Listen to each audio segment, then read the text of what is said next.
안녕하세요. 이번 시간에 소방 전기 시설의 구조 및 원리에 대해서 공부를 하겠습니다. 소방 전기 시설 구조의 구조 및 원리는 우선 제일 큰 비중을 차지하는 게 경보 설비입니다. 그래서 경보 설비가 있고, 그 다음에 피난 유도 설비, 소화 활동 설비, 그 다음에 소화 설비, 그 다음에 이제 비상전원 설비 및 기타 전기 설비, 이렇게 나눌 수가 있습니다. 가장 큰 비중을 차지하는 게 이제 경보 설비라고 말씀을 드렸는데, 경보 설비 부분에도 자동화재 탐지 설비가 경보 설비 부분에 거의 한 3분의 2 정도를 차지하고, 그 다음에 비상 경보 설비, 방송 설비, 누전 경보 설비, 자동화재 속보 설비, 가스 누설 경보 설비, 이렇게 여러 가지 경보 설비로 나누어져 있습니다.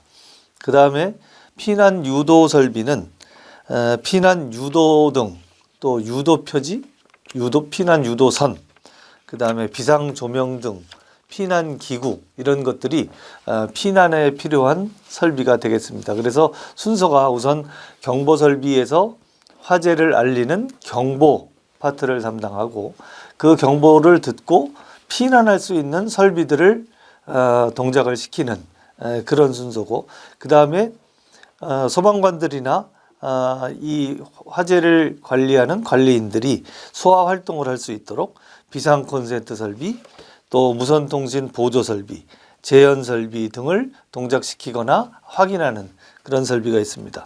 그리고 이제 적극적으로 화재를 진압하기 위해서 소화 설비가 있는데, 소화 설비 부분에는 옥내 소화 설비, 그 다음에 옥외 소화 설비, 스프링클러, 그 다음에 가스계 소화 설비로 하론, 이산화탄소 소화 설비, 이런 것들이 있습니다.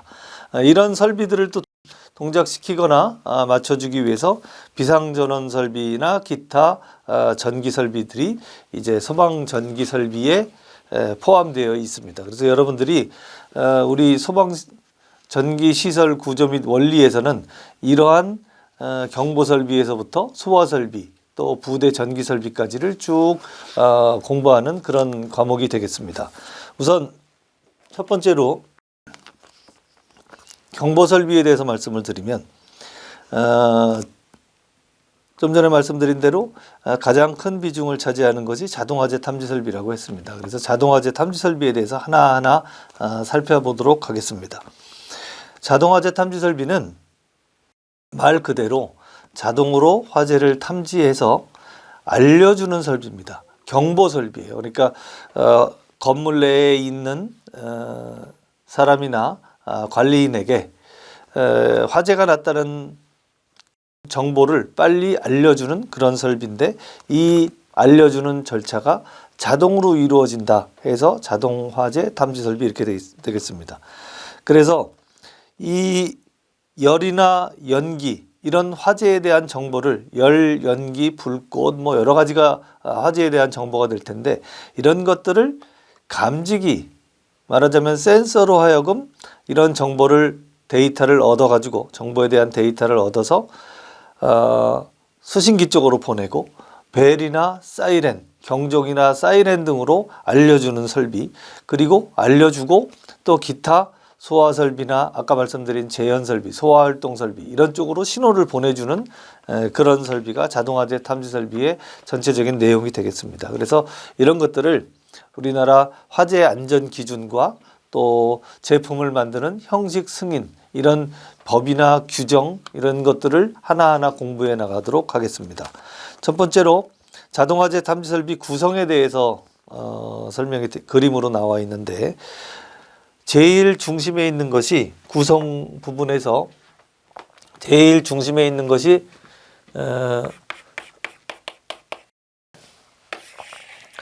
자동화재 탐지 설비의 수신기입니다. 수신기. 그래서 수신기라고 하는 것이 정보를 받고 또 출력 신호를 내보내주고 하는 그런 기능들을 갖게 되는데, 여기에서 첫 번째로 이 수신기에 신호를 주는 것이 뭐냐면 감지기입니다. 감지기, 화재 감지기, 뭐 열 감지기도 있고, 연기 감지기도 있고, 불꽃 감지기도 있고, 또 뭐 요즘에는 음향 감지기, 가스 감지기, 여러 가지가 있는데, 어쨌든 감지기가 수신기 쪽으로 신호를 보내주고, 그 다음에 또 하나는 발신기라고 하는 게 있습니다. 발신기는 저런 센서들이 미처 발견하지 못했을 때 사람이 직접 스위치를 눌러서 수신기 쪽으로 신호를 보내는 겁니다. 그래서 감지기나 발신기에서 수신기 쪽으로 신호를 보내주면 수신기는 수신기에 붙어 있는 주경종이 있어요. 주경종에 신호를 줘서 경종을 울리거나 아니면 멀리 그 지역에 있는 화재가 난 지역에 있는 지구경종을 동작시켜서 그 화재 현장 인근에 있는 사람들로 하여금 대피시킬 수 있도록 울려줍니다. 그 다음에 수신기는 이쪽으로도 신호를 경종 쪽으로도 신호를 보내주고 그 다음에 기타 소화 설비 또 뭐 기타 설비 등으로 신호를 보내주는 그런 역할을 합니다. 감지기에서 신호가 들어올 때는 사실은 감지기에서 직접 들어오는 경우도 있지만 감지기에서 중계기라고 하는 것들을 통해서 신호를 보내주는 것도 있어요. 그래서 여기에 있는 요 그림에 있는 수신기를 중심으로 해서 입력과 출력 등으로 구성되어 있는 이런 시스템을 자동 화재 탐지 설비라고 합니다. 그래서 구성은 이렇습니다. 그래서 여기에 각각의 기기에 대해서 하나하나 살펴보는 그런 과목이 되겠습니다. 우선 첫 번째로 용어에 대한 설명이 나옵니다. 첫 번째로 수신기란 그리고 이제 화재 안전 기준에 이제 형식 승인 뭐 이런 부분에도 이런 내용이 나오는데 수신기란 그러면 감지기나 발신기에서 발하는 화재 신호를 직접 수신하거나 중계기를 통해서 수신해서 화재 발생 지역을 표시해주고 경보해주는 장치를 말한다. 이렇게 용어의 정의가 나올 수 있습니다.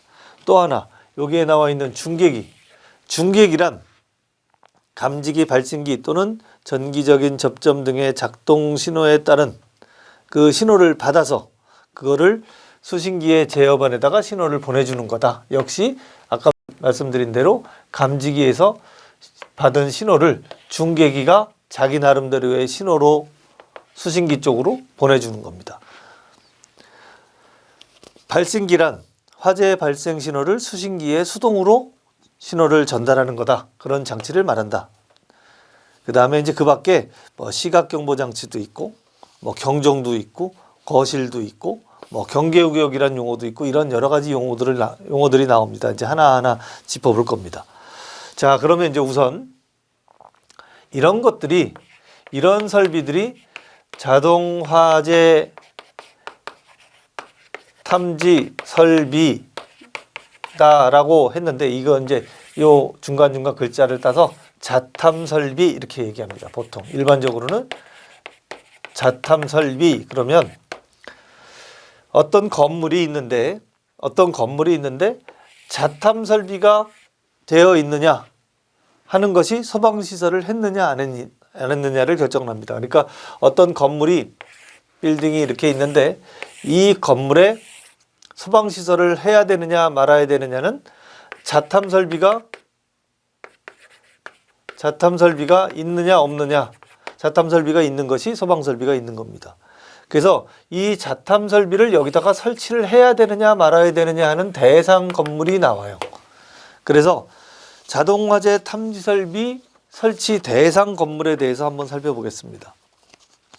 우선 기본적으로는 어떤 건물이 이렇게 있을 때 이 건물의 면적이 중요합니다. 이 건물의 연면적이 중요한데 기본적으로는 600제곱미터를 기준으로 합니다.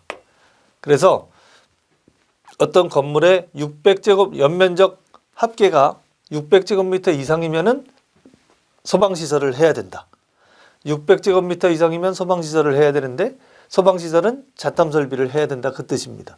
자동화재 탐지 설비, 말하자면 감지기, 수신기, 경종 이런 것들을 설치해야 된다 하는 뜻이죠. 그래서 600제곱미터가 기준인데 여기서 600제곱미터라고 하는 거는 근린생활시설을 얘기를 합니다.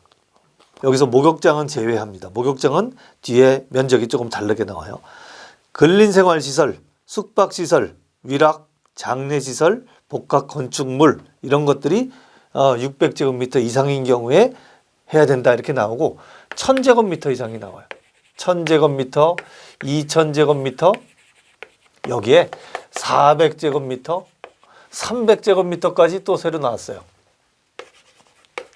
그래서 600제곱미터를 기준으로 해서 일반 상가시설, 근린생활시설은 600제곱미터다. 그런데 어느 경우에는 1000제곱미터냐면 1000제곱미터는 공동주택, 근린생활시설 중 아까 제외했던 목욕장, 문화집회시설, 종교시설, 판매시설, 운수 뭐 이런 것들 쭉 그 다음에 업무, 창고, 위험물 저장 처리, 항공기 및 자동차 관련 시설 뭐 이런 시설들은 1000제곱미터를 기준으로 소방시설을 해야 되느냐 말아야 되느냐 이런 얘기입니다. 그러니까 일반 근린생활시설 중에 근린생활시설은 600제곱미터 이상이면 무조건 해야 되는 거고 지금 말씀드린 공동주택, 근린생활시설 중에 목욕장 이런 것들은 1000제곱미터 이상이면 해야 된다. 그 다음에 2000제곱미터 이상인 경우에 교육 종교시설, 교육시설, 수련시설, 뭐 동식물 관련 시설, 그 다음에 분뇨 처리시설, 교정, 군사시설 이런 것들은 2000제곱미터 이상의 면적을 가지고 있으면 소방시설을 해야 된다. 이렇게 되어 있습니다. 그래서 면적에 대한 거는 이렇게 되고 그 다음에 400제곱미터는 언제냐면 400제곱미터는 노유자 시설, 숙박시설이 있는 수련시설로 수용인원 100명 이상일 경우에는 400제곱미터 이상인 경우에 소방시설을 해야 된다. 그러니까 이쪽으로 가면 더 강화가 되는 거예요. 얘는 600제곱미터 이상이면 하지만 얘는 그거보다 작은 400제곱미터 이상이면 해야 된다. 그러니까 강화가 되는 거죠. 그래서 400제곱미터 이상인 경우에는 노유자 시설로서 노유자 시설, 그 다음에 숙박시설이 있는 수련시설로서 100인 이상, 100명 이상이 수용되는 그런 수련시설. 이런 경우는 400제곱미터. 또 하나 요양병원, 그 다음에 정신의료기관 또는 재활의료시설로 사용되는 것 중에 바닥면적 300제곱미터 이상, 이건 또 더 많이 강화됐죠. 더 많이 강화돼서 300제곱미터 이상이면은 해야 된다. 이렇게 되어 있습니다. 이 밖에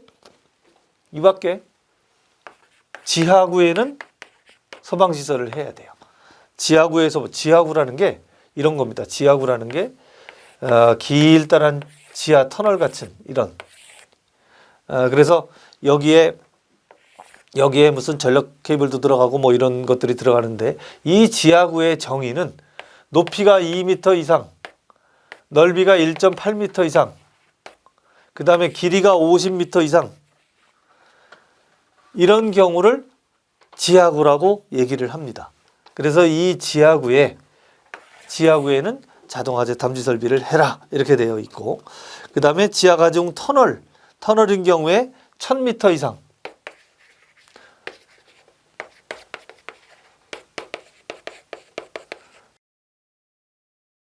지하가 중에서 터널인 경우에는 1000m 이상인 경우에 소방시설을 해야 된다. 이렇게 해서 자동화재 탐지 설비를 설치해야 되는 소방 대상물이 정해져 있습니다.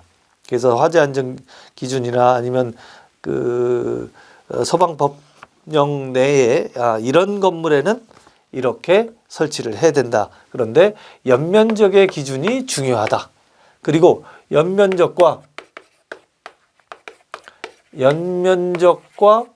용도, 건물의 용도 요 두 가지를 가지고 소방시설을 해야 되느냐 말아야 되느냐를 결정하는 요인이 되는 겁니다. 그래서 면적별로 이거는 어떤 용도, 이거는 어떤 용도, 400은 어떤 용도 이거를 기억을 해두시고 공부를 하시면 되겠습니다. 그래서 이 빌딩이 일반 근린생활시설이기 때문에 면적을 계산해 봤더니 600제곱미터가 넘더라. 한 1200제곱미터 정도 되더라. 그러면 이 건물에는 소방시설을 해야 된다. 이렇게 결정을 했습니다.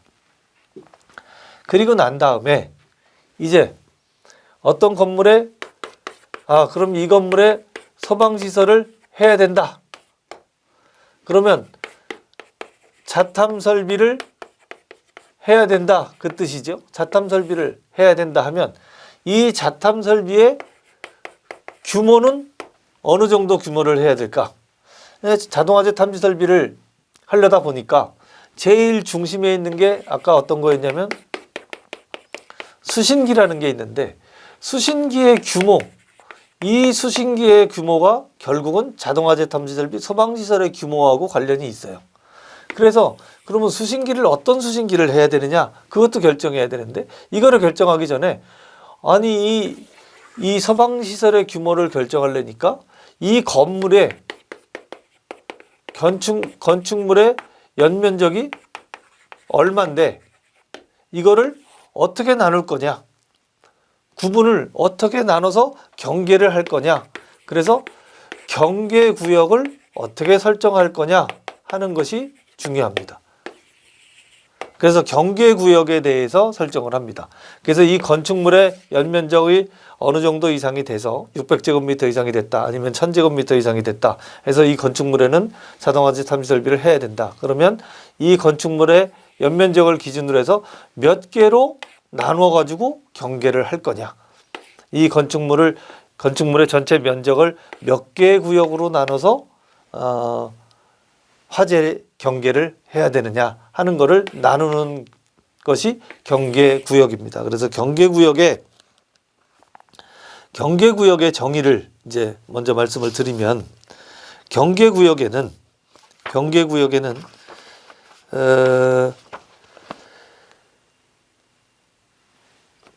특정 소방 대상물 중에 화재를 발신하고 그 신호를 수신한 다음에 유효하게 제어할 수 있는 구역을 경계구역이다. 이렇게 정의를 내리고 있는데, 다시 말하면 경계구역은 자동화재 탐지설비 1회로가 화재 발생을 유효하게 감지할 수 있는 구역을 경계구역이라고 한다. 이렇게 얘기를 하는 겁니다.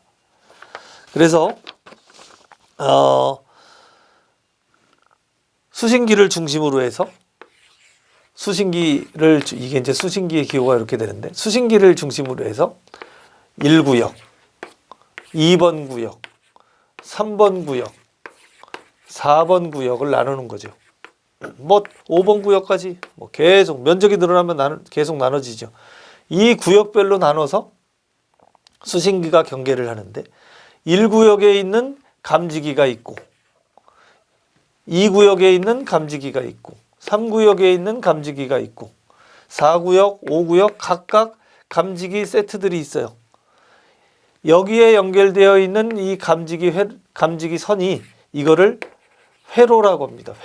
회로선 또는 지구선, 감지기선 이렇게 얘기하는데 다 같은 말이에요. 이 선이 회로선, 지구선, 감지기선. 그래서 1지구, 1회로에 있는 이 라인이 1회로선. 그래서 5개의 경계구역이 있으면 이 수신기는 5회로가 나가 있는 겁니다. 이 각 회로에 연결되어 있는 감지기의 개수는 감지기 성능에 따라서 여러 개가 될 수도 있고 한 개가 될 수도 있고 그렇게 결정이 되죠. 그래서 감지기의 성능에 따라서 감지기 개수가 정해질 수 있다. 그 대신에 이 회로는 한 회로로 연결되어 있어서 5개의 경계구역이면 5회로, 6개의 경계구역이면 6회로 이렇게 됩니다. 잠깐 앞서서 아까 경계구역 설정할 때 한 가지를 빠뜨렸는데 거기에 보면은 경계구역에 창고에 관련된 것들이 나와요.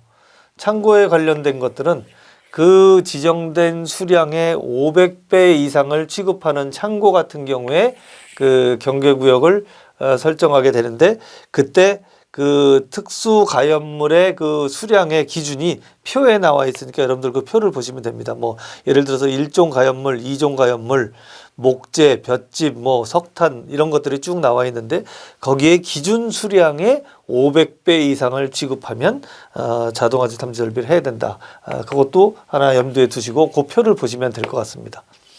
자, 그래서 다시 돌아가서 경계구역을 이렇게 이제 설정을 하는데, 경계구역 설정하는 방법이 우선은 기본적으로 경계구역은 하나의 경계구역을 우리 아까 자동화재 탐지 설비 해야 되느냐 말아야 되느냐 기준을 따질 때 처음에 600제곱미터라고 말씀을 드렸어요. 그래서 경계구역 한 개의 경계구역은 600제곱미터를 기준으로 하는데 이 600제곱미터를 기준으로 할 때 한 변의 긴 변의 길이가 50m를 넘지 않는 선에서 한 개의 경계구역을 합니다.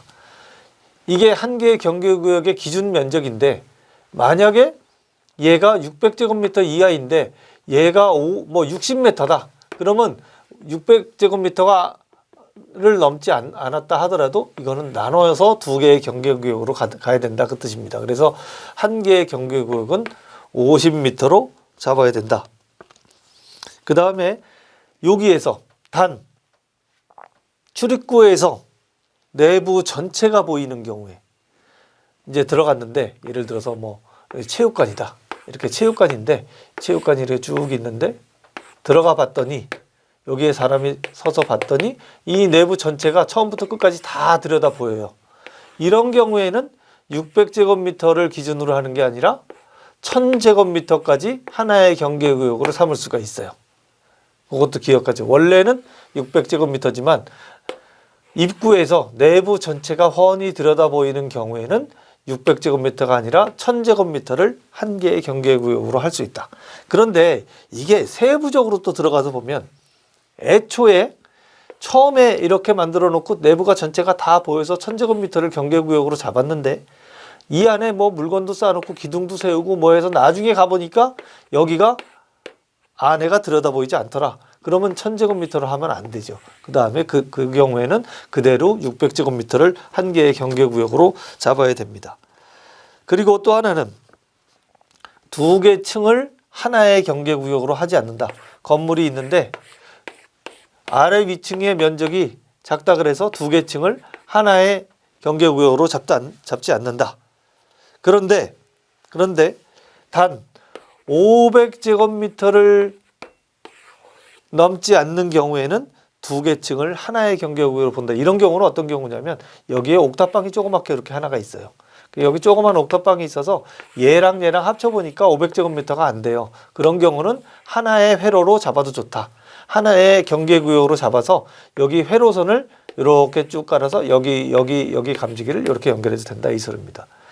여기가 예를 들어서 1경계구역, 2경계구역, 3, 4 그럼 여기도 4가 되는 거예요. 그래서 회로선이 수신기에서 1회로, 2번 회로, 3번 회로, 4번 회로가 여기 가서 4번 회로가 위까지 올라가도 된다 이렇게 설명을 할 수가 있습니다.